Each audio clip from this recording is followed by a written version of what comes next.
नमस्कार दोस्तों, स्वागत है आप सभी का अपने YouTube चैनल परम कैंपस में। आज की क्वेश्चन सीरीज है आपकी हिंदी की। निम्नलिखित में से कौन सा मूल दीर्घ स्वर नहीं है? ऑप्शन ए है आ, ई, उ और ओ। इनमें से कौन सा स्वर मूल दीर्घ स्वर नहीं है? तो आपको बता दें, मूल दीर्घ स्वरों की संख्या कितनी होती है? मूल दीर्घ स्वरों की संख्या कितनी होती है? 3 होती है। कितनी होती है? 3। जिसमें 3 तरह के वर्ड आते हैं। एक है आपका आ, और एक है बड़ी, और एक है क्या? बड़ा ऊ। तो इसमें से कौन सा विकल्प है जो मूल दीर्घ स्वर नहीं है? डी विकल्प आपका सही है। ये संयुक्त स्वर है, मूल दीर्घ स्वर नहीं है। अगला क्वेश्चन है, जब एक ही ध्वनि का द्वित्व हो जाए तो वह क्या कहलाता है? संयुक्त ध्वनियाँ, युग्मक ध्वनियाँ, संपृक्त ध्वनियाँ या पारस्परिक ध्वनियाँ? जब एक ही ध्वनि का द्वित्व हो जाए तो उस ध्वनि को क्या कहा जाता है? युग्मक ध्वनि कहा जाता है। क्या कहा जाता है? युग्मक ध्वनि कहा जाता है। और संयुक्त ध्वनि किसे कहते हैं? दो या दो से अधिक व्यंजन मिलकर अगर एक ही स्वर की सहायता से बोले जाते हैं तो उस ध्वनि को क्या कहते हैं? संयुक्त ध्वनि कहते हैं। और दो व्यंजनों के मध्य आने वाली ध्वनि को क्या कहा जाता है? संपृक्त ध्वनि कहा जाता है। तो लेकिन यहाँ पे पूछा प्रश्न क्या है? जब एक ही ध्वनि का द्वित्व हो जाए तो वह क्या कहलाता है? तो उसे कहते हैं युग्मक ध्वनि। जैसे आप एग्जाम्पल देख सकते हैं, मैं लिख देता हूँ। एक आधा ल लिखा है, फिर ल लिखा है। इससे जो बनेगा उसी ध्वनि को क्या कहा जाता है? द्वित्व कहा जाता है। क्या कहा जाता है? द्वित्व कहा जाता है। जैसे दिल्ली हो गया, उल्लास हो गया, उल्लेख हो गया, तल्लीन हो गया, उल्लंघन हो गया, है ना। तो इन सब में कौन सी ध्वनि है? युग्मक ध्वनि है। आगे बढ़ते हैं। अगला क्वेश्चन है, हिंदी भाषा में कुल कितनी लिपियां हैं? अगर आपसे पूछे हिंदी वर्णमाला में वर्णों की संख्या कितनी है ना। अगर आपसे पूछे हिंदी वर्णमाला लिपि चिन्हों की संख्या कितनी है, अगर आपसे पूछे हिंदी भाषा में कुल कितनी लिपियां हैं, तो आप बताएंगे कितनी हैं? 52 लिपियां हैं। कितनी लिपियां हैं? 52 लिपियां हैं। ठीक है, तो याद रखिएगा, ये भूलिएगा मत। और विकल्प कौन सही है इसमें? सी विकल्प आपका सही है। अगला क्वेश्चन है, जिस समास में पूर्व पद गौड़ तथा उत्तर पद प्रधान हो उसे कौन सा समास कहते हैं? आपको मैं बता दूं, द्वंद्व समास का क्या होता है? दोनों पद प्रधान होता है। बहुब्रीहि समास का कोई भी पद प्रधान नहीं होता। द्विगु समास का पूर्व पद संख्यावाचक विशेषण होता है तथा उत्तर पद विशेष होता है, लेकिन इसका भी उत्तर पद ही प्रधान होता है। ठीक है। आगे देखिए, तत्पुरुष समास की अगर हम लोग बात करें, तत्पुरुष समास का उत्तर पद प्रधान होता है, लेकिन पूर्व पद इसका क्या होता है? गौड़ होता है। इसलिए विकल्प कौन सही माना जाएगा? डी विकल्प आपका सही है। जिस समास का पूर्व पद गौड़ और उत्तर पद प्रधान हो उसे तत्पुरुष समास कहते हैं।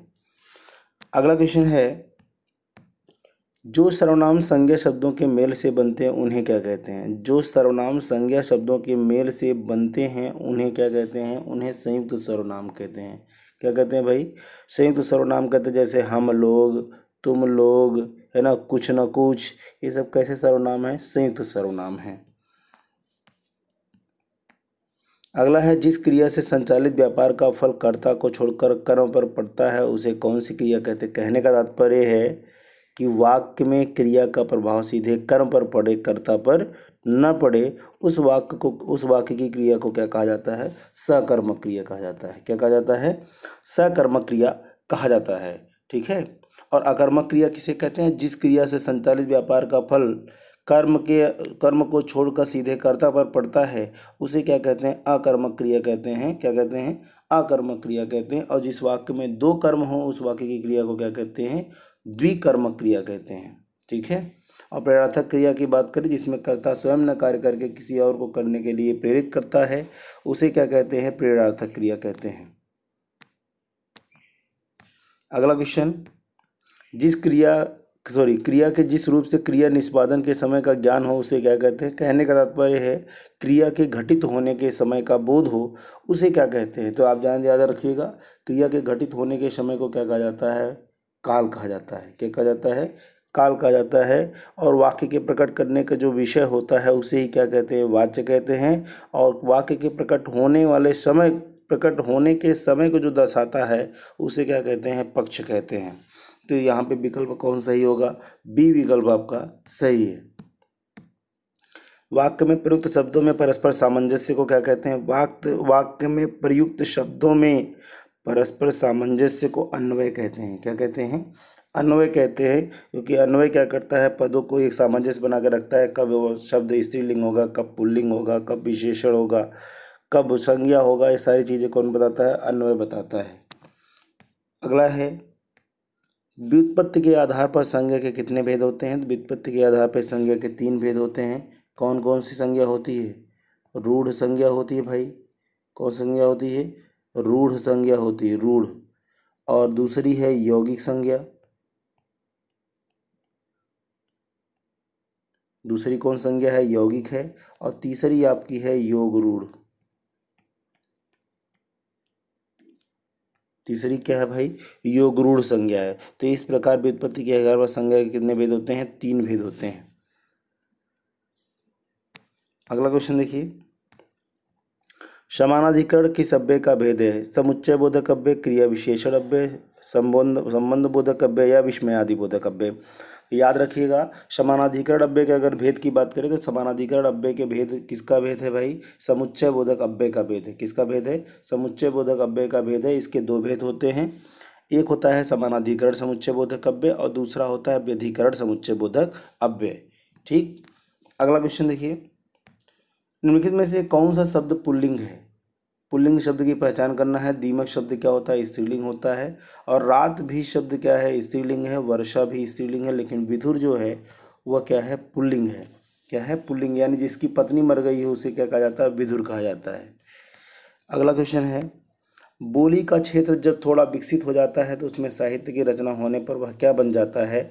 जब बोली का क्षेत्र थोड़ा विकसित हो जाएगा और उसमें साहित्य रचना होने लगती है तो वह बोली क्या हो जाती है, उपभाषा बन जाती है। क्या बन जाती है, उपभाषा बन जाती है। इसलिए विकल्प कौन सही है, बी विकल्प सही है।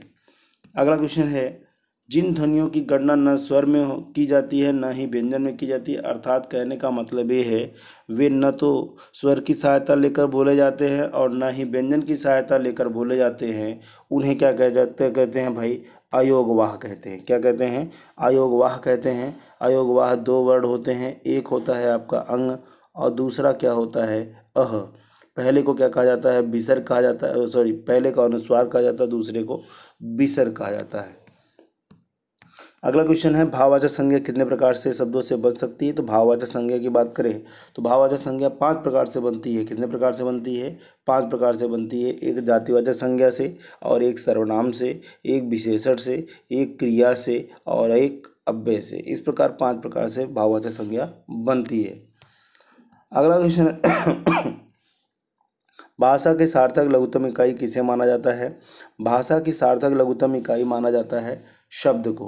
किसको माना जाता है भाई, शब्द को माना जाता है। लेकिन अगर आपसे पूछे भाषा की लिखित रूप से सार्थक भाषा की लिखित रूप से सबसे छोटी इकाई क्या है, तो लिखित रूप से सबसे छोटी इकाई वर्ड है। क्या है, वर्ड है। और सबसे बड़ी इकाई क्या है, वाक्य है। और सबसे छोटी मौखिक रूप से इकाई क्या है, ध्वनि है। और अगर आपसे पूछे भाषा की अविनाशी इकाई क्या होती है, तो भाषा की अविनाशी इकाई अक्षर होती है।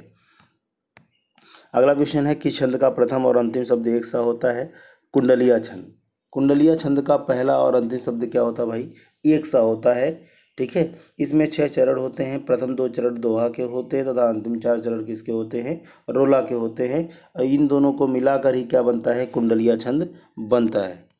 अगला क्वेश्चन है, उपमेय में कल्पित उपमान की संभावना को क्या कहा जाता है। जैसे देखिए, उत्प्रेक्षा का मतलब ही होता है संभावना। उत्प्रेक्षा का मतलब क्या होता है, संभावना होता है। तो इस हिसाब से तो किसकी परिभाषा हुई है, इस हिसाब से परिभाषा किसकी हो गई, उत्प्रेक्षा अलंकार की हो गई। इसलिए विकल्प कौन सही है, सी विकल्प आपका सही है। अगला क्वेश्चन है, उपमान और उपमेय का अभेद क्या कहलाता है। उपमान और उपमेय का अभेद, यानी कि जहाँ उपमेय में उपमान का भेद रहित आरोप हो जाए वहाँ कौन सा अलंकार होता है, रूपक अलंकार होता है। इसलिए विकल्प कौन सही है, बी विकल्प आपका सही है। अगला क्वेश्चन है, संज्ञाओं के साथ आने वाली विभक्तियों को क्या कहा जाता है। तो संज्ञाओं के साथ आने वाली विभक्तियों को संश्लिष्ट, विश्लिष्ट या इनमें से कोई नहीं। तो आपको बता दें, संश्लिष्ट कहा जाता है सर्वनाम के साथ। किसके साथ कहा जाता है, सर्वनाम के साथ। सर्वनाम के साथ जिस विभक्ति का प्रयोग किया जाता है उसे संश्लिष्ट विभक्ति कहते हैं। और संज्ञाओं के साथ जिस विभक्ति का प्रयोग किया जाता है उसे विश्लिष्ट विभक्ति कहा जाता है। अगला क्वेश्चन है, शब्दांश कितने प्रकार के होते हैं? शब्दांश कितने प्रकार के होते हैं, यानी शब्द का एक भाग। शब्दांश दो प्रकार के होते हैं। कितने प्रकार के होते हैं? दो प्रकार के। और वो दोनों कौन कौन से हैं? एक है आपका उपसर्ग और एक आपका क्या है? प्रत्यय है। देखिए प्रश्न मज़ेदार है भाई, प्रश्न एकदम बिल्कुल मज़ेदार है तो आसान, लेकिन थोड़ा सा लिंदी है कि आप अगर याद है तो कर पाओगे, नहीं तो नहीं कर पाओगे। शब्दांश के दो प्रकार होते हैं, एक होता है उपसर्ग, दूसरा क्या होता है? प्रत्यय होता है। अगला क्वेश्चन है, निम्नलिखित में से कौन सा शब्द फारसी नहीं है? तो खामोश, कबूतर, चिराग, ये तीनों शब्द क्या हैं भाई? फारसी हैं। लेकिन आपका जो हक है वो फारसी शब्द नहीं है। हक जो है अरबी शब्द है, इसलिए विकल्प कौन सही है? डी विकल्प आपका सही है। अगला क्वेश्चन देखें, वाक्य के प्रयुक्त शब्द को क्या कहते हैं? जब वाक्य में जब कोई शब्द प्रयोग किया जाता है तो उसे क्या कहा जाता है? पद कहा जाता है। क्या कहा जाता है? पद कहा जाता है। मैंने कई बार बताया भी है इसको, फिर से बता दे रहा हूँ कि दो या दो से अधिक पदों का ऐसा व्यवस्थित समूह जिसका पूर्ण भाव प्रकट हो, क्या कहलाता है? वाक्य कहलाता है। तो वह शब्द का प्रयोग यदि वाक्य में होता है तो वह शब्द न रहकर क्या बन जाता है? पद बन जाता है। इसलिए विकल्प कौन सही है? बी विकल्प आपका सही है। अगला क्वेश्चन देखिए, हिंदी किस भाषा परिवार की भाषा है? हिंदी किस भाषा परिवार की भाषा है भाई? देखिए भारोपी, द्रविड़, आस्टिक, चीनी, तिब्बती, और इन्हीं चारों का प्रयोग भारत में किया जाता है। सबसे अधिक अगर किया जाता है तो भारोपी परिवार की भाषा का प्रयोग सर्वाधिक किया जाता है, उसके बाद द्रविड़ परिवार की आती है, उसके बाद आस्टिक परिवार की भाषा आती है, उसके बाद चीनी तिब्बती परिवार की भाषा आती है। तो भारोपी परिवार में आपकी कौन सी भाषा है? हिंदी भाषा का प्रयोग किया जाता है। इसलिए हम कह सकते हैं हिंदी किस परिवार की भाषा है? तो भारोपी परिवार की। द्रविड़ परिवार में दक्षिण भारत की भाषाएँ आती हैं और आस्टिक परिवार में पहाड़ी भाषाएँ आती हैं, जबकि चीनी तिब्बती में तो चीनी भाषा आती है, तिब्बती आती है और एक बर्मा में बोले जाने वाली बर्मी भाषा आती है। इसलिए यहाँ पे विकल्प कौन सही हो जाएगा? ए विकल्प आपका सही होगा। अगला क्वेश्चन है, निम्न में से कर्तृवाच्य का चयन कीजिए। ये थोड़ा सा क्वेश्चन में हमें संदेह है भाई, इस क्वेश्चन में हमें संदेह है। क्यों संदेह है? क्योंकि यहाँ लिखा हुआ है कि यहाँ शोरगुल मचाया जा रहा है। चलिए ये तो हम मान लेते हैं कि ये आपका कर्तृवाच्य नहीं है। शहर में एक नया अस्पताल का निर्माण हो रहा है, ये तो आपका कर्तृवाच्य लग रहा है। थोड़ी देर में दूरदर्शन पर वह समाचार प्रसारित करेगा, ये भी जो है कि आपका कर्तृवाच्य लग रहा है। बर्फीले प्रदेशों में बर्फ़ के घर बनते हैं, ये भी कर्तृवाच्य लग रहा है। आपको बता दूँ किताब में जो आंसर दिया है वह आपका डी दिया हुआ है। क्या दिया है? डी दिया हुआ है। लेकिन मेरे हिसाब से यहाँ प्रश्न होना चाहिए था कि इनमें से कौन सा कर्मवाच्य है, तो मैं बता सकता कि यहाँ शोरगुल मचाया जा रहा है। खैर आप इसको जो है कि चेक कर देख लीजिएगा, क्योंकि थोड़ा संदेहपूर्ण प्रश्न है।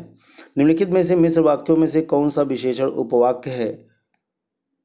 मैं कहता हूँ कि तुम भोपाल जाओ। लखनऊ जो उत्तर प्रदेश की राजधानी एक ऐतिहासिक नगर है, जब मैं स्टेशन पहुंचा तभी ट्रेन आई, मैं चाहता हूँ कि आप यहीं रहें।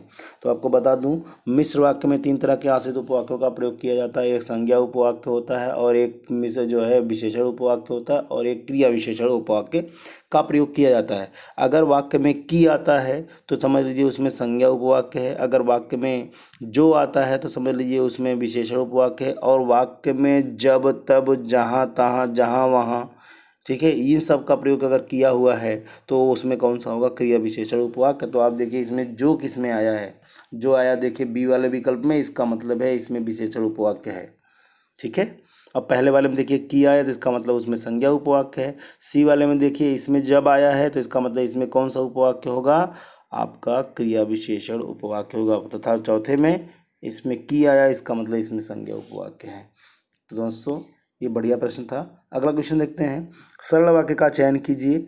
जो समय पर कार्य करता है उसे पछताना पड़ता है, इसमें मिश्र वाक्य है।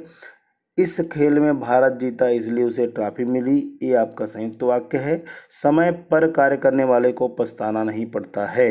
तो यानी विकल्प कौन सही है? सी विकल्प आपका सही है, और यही क्या है? आपका सरल वाक्य है। तुम्हें मंदिर जाना चाहिए और भगवान की पूजा करनी चाहिए, ये तो आपका संयुक्त वाक्य है, इसलिए विकल्प सी सही है। अगर क्वेश्चन अच्छा है, वीडियो अच्छा लगे तो चैनल को सब्सक्राइब कर लीजिए और लोगों को शेयर करिए, ताकि अधिक से अधिक लोग इसको देख सकें और इस क्वेश्चन का लाभ ले सकें। धन्यवाद दोस्तों, मिलते हैं अगले वीडियो में।